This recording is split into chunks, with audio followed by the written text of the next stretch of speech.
Lu pernah dengar teori gila nggak? Jadi Plato itu sebenarnya bukan cuma filsuf, tapi bisa jadi dia merupakan seorang nabi. Ini menurut gue sih aneh.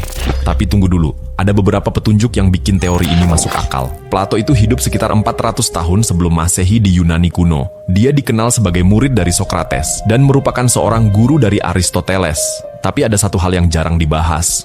Pemikiran Plato itu mirip banget sama ajaran agama-agama yang muncul jauh setelah dia wafat. Plato sering ngomongin soal dunia ide, konsep tentang dunia yang lebih tinggi dan sempurna dibanding dunia yang kita lihat sekarang.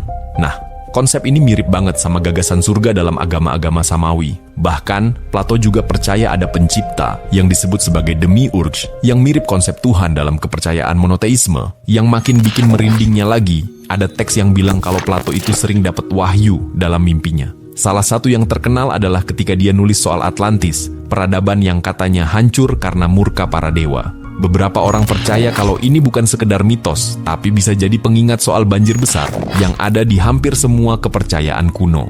Dan ada yang lebih gila lagi, banyak teori yang bilang kalau ajaran Plato ini sebenarnya diadaptasi ke dalam agama-agama besar, tapi tanpa nyebut nama dia.